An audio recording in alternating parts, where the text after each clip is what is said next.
Ashama harka fuune kabajamtoonni fordoftoonni maatii dammeetu nageenya waaqayyoo bakkaaf kallattii jirtanitti dachaa isiniif haa baay'atu. Jira jirtu nagaa keessanii ani nagaa godha waaqayyoof haa galatu. Nagaan na bira jiru sin biras akka jiru abdii guutuun qaba waaqayyoorraa. Baga nagaa taatan baga nagaatti eeggamtan hordoftoonni dammee hundi keessanuu baga nagaa taatan ammayyuu nagaa ta'aa isiniin jechuu jaaladha. Inni nagaatti nu eege. Madda nagaa keenyaa ta'ee nagaatti nu eege namoota har'a geenyu kan taasise waaqayyo galanni ulfinni isaaf haa ta'u. Ammayyuu nagaan waaqayyo hunduma keenyaaf haa baay'atu. Egaa nagaa kootti aansuudhaan warri na beektan salaan na beektu warri na beekne immoo ani beektu shoodha. Koottaan na bara mana dammeetu bittinaa simaadhaa isiniin jechuun jaaladha. Asumaan waan na simattaniifis galatooma. Egaa mana dammeetti maal gochuu dhufte beektuun kan jedhuuf amma dhumaatti waliin tura. Sababan qaba jechuudha kan mana dammeetti dhufuudhaaf jalqaba irratti biiftuun yeroo baatu mana nama hundaattuu baati. Itti aansuudhaan immoo silaa kana duraan dhufan ture yaw karaan warra dammee deeman yeroo darbe keessa balballi isaa cufamee ture. Daandiin makiinaan hin deemu hundumtuu dhaabbatee ture. Anis akkasuma obsumaan taa'ee eegateen hanga guyyaa banamuutti jechuudha. Har'anaaf banamee kan karaa mana isheetti dhufe jechuudha. Manuma isheetti nuuf arge immoo banamnaan manuma isheetti nuuf arge jechuudha. Dhufeen jira jechuudha naaf gootte ta'u waan na simattaniif galatoomaa. Asumaan immoo haadha dammee koo baga gammadde baga waaqessi gargaaree ilma keetti fuute siin jechuu jaaladha.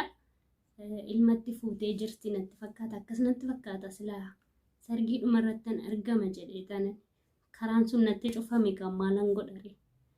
Inna sabas karaa sanitti sargii irratti argamuu hin dandeenye. Asumaan baga ilmi keessi guddatee sii fuudhe siin jechuu jaaladha. Baga gammadde kun immoo qoosaa kiyyaadha jechuudha. Egaa obboleetti koo dammee koo baga gammadde baga waaqessi gargaaree firii dadhabbii kee argattee gammadde siin jechuu jaaladha. Egaa akkuma beeknu hundi keenyaayyuu hin beekna. Jalqabni isaa namatti tola. Yoo itti seenan garuu gatii nama kafalchiisa jechuudha. Obsa nama barbaachisa jechuudha. YouTubii subscribe 1,000 fi sa'aatii 4,000 gootanii milkaa'uu jechuun jalqabni isaa salphaa fakkaatu iyyuu yoo keessa seenan salphaa miti. Inni beekna jechuudha. Baay'een keessan ni beektu. Ni ulfaata. Dammeenis obsa qabaatituma. Obsaan sa'aatii 4,000 fi subscribe 1,000 goottee ergitee milkooftee jirti jechuudha. Waaqayyo ishee gargaaree gammaddee jirti. Kanaaf baga gammadde jechuuf karaa mana isheetti dhufe jechuudha. Karaa hundumaan isa nama gargaaree nama gammachiisu immoo waaqayyoof galanni isaaf haa ta'u. Maaliif yeroo baay'ee wanta tokko yoo yaanni yoo nuuf milkaa'e waanuma yaanniif waan nu milkaa'e nutti fakkaachuu danda'a. Garuu akkasii miti. Wanta nuti yaanne sanarratti gargaarsa waaqayyoo waan jiruuf gargaarsi waaqayyoo waan nu waliin jiruuf milkoofnee gammanne jechuudha. Kanaaf karaa hundatti kan nama gargaaru waaqayyoo keenya galanni ulfinni isaaf haa ta'u. Ammayyuu gargaarsa isaa nuuf haa baay'atu. Siniif haa baay'atu hunduma keessaniif jechuudha. Wanta yaaddan hunda irratti waaqayyo sin wajjin haa ta'u. Sinaa jajjabeessu, sinaa milkeessu. Gammadaa hundi keessanuyyuu maatiin ishee hundi keessanuu akka gammaddanii jirtan abdii gootuun qaba. Akkasumas immoo baay'ee warri ishee waliin dadhabaa turtan jirtu jechuudha. Tokkoon keessan maqaa keessan odoon waamee inni irraan fadhu jechuudha.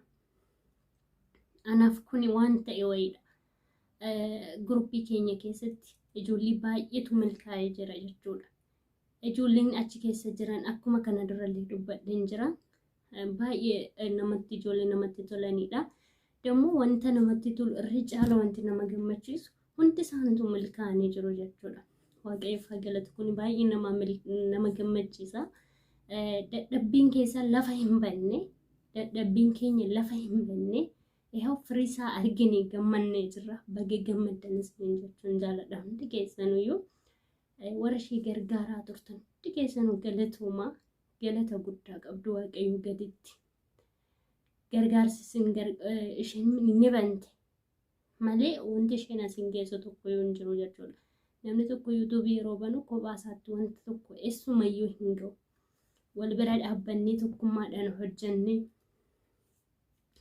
wal gargaarreeti kan asiin wal geenye hundi keessanuu galata qabdu jechuudha. Akkasumas immoo wanta tokko ergaa tokko isinii dabarsa jechuudha asirratti. Ergaa kana dabarsuu kanan barbaadee fi dammeen yeroo adabamtetti abdiin kutannee obsaan teessee eeggattee ji'a ishee guuttattee lammata achi deebistee milkoofte jechuudha. Kanarratti ergaa isiniif qabadha jechuudha. Egaa wanta tokko obsa qabaachuun waanuma hundarratti obsa qabaachuun barbaachisaadha. Obsi daandii jireenyaati. Jireenyatti nama baasa. Jireenya kee keessatti qormaanni yeroo sitti dhufu qormaanni sun duubatti si deebisuuf osoo hin taane fuulduratti si butuuf. Fakkeenya tokko isiniif kaasa. Gufuun yoo nama dhoofte kara duubaatti nama kuffistu. Hangam simiituyyuu kara duubaatti si kuffistu. Fuulduratti achi si darbite jechuudha. Jireenya kee keessatti qormaanni tokko ishee gufuu sanidha jechuudha. Akka gufuun fuulduratti si darbite san simiidhuyyuu jireenyatti si baasuuf jechuudha. Waaqayyo immoo nama jaalatu qora. Waaqayyo yeroo nama qoru hangam akka obsa qabnu nu laaluuf. Hangam akka obsaan wanta barbaannu san argannu nu laaluuf nu qora jechuudha. Kanaaf wanta qoramne tokko irratti tasumayyuu abdii kutachuu hin qabnu. Yoo abdii kutachuu baanne wanta barbaanne hunda ni arganna jechuudha. Yoo abdii kutachuu baanne bakka yaadne hundayyuu ni geenya jechuudha. Kanaafiyyuu wanti tokko yaaddanii akkasin yaaddanitti yoo isiniif milkaa'uu baate, yeroo isin yaaddanitti yoo isiniif milkaa'uu baate, naaf ta'ee jira jettanii otoo eeggattanuu immoo hin taane ta'ee yoo kara keessanitti dhufe tasuma abdiin kutin kufanii ka'aniiti iddoo bakka yaadan kan ga'an jechuudha. Namni tokko ka'e yoo jedhan otoo hin kufimmoo kufeeti kan ka'u jechuudha. Kufan malee hin ka'anii qoraman malee jireenyi qormaata hin qabne jireenya jilmaadha. Qoraman malee uumattuu hin ba'an jechuudha. Fakkeenya tokkollee nan qaba. Warqiin gatiinsaa guddaadha. Warqiin yeroo uffatanillee ni balaqqisi ni bareeddi. Gatiin ittiin bitamus ni guddata. Garuu warqiin ibidda seentee qoramteeti kan baate. Ibidda seentee qoramteeti gatii guddaa baasuu dandeessi jechuudha.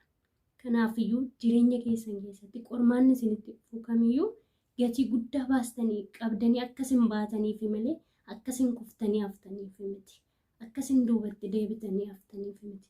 Kanaaf waan xiqqoo irratti abdiin kutatinaa. Jireenya keessan keessatti qormaata isinitti dhufe irratti abdiin kutatinaa. Wanni hundumtuuyyuu dukkana booda ifatu jira. Qormaata booda milkaa'utu jira. Wanta fokkataa dura wanti bareedaan dursurra wanti fokkataan dursu wayyaa. Fokkataa san booda bareedaatu jira waan ta'eef jechuudha. Wanti isinitti dhufu hundumtuu jireenya keessaniif gaarii akka ta'etti fudhattanii ameen jettanii keessa darbuu qabdu jechuudha. Akkuma dammee kana jechuudha. Dammeen ani baay'eetti dadhabee hirriba kootti dhabee yeroo kootti aarsaatti godhee hiriyoonni koo obboloonni koo baay'ee na waliin dadhabanii akkamittiin adaba jettee hin aarree abdii hin kutanne obsaan teessee eeggatteetuma guyyaa isaa xumurtee karaa milkaa'utti dabarte jechuudha. Milkoofteerti. Kanaafiyyuu jireenya keessan keessatti qormaanni isinitti dhufu kamiyyuu jireenyatti akkasin baasu hedduu beekaati. Qormaata kana booda wanti gaariin akka jiru beekaa. Qormaata san obsaan dabarsuu qabdu jechuudha. Dhaamsaan isiniif qabu kanaadha. Jechoota kiyya keessatti yoon dogongora qabaadhe na falcha. Nama ta'e kan hin dogongorre hin jiru. Namni kamiyyuu na dogongora hin dogongoru jechuu hin danda'u. Garuu bakka itti dogongoreen itti himtan immoo irraa hin of deebisa jechuudha.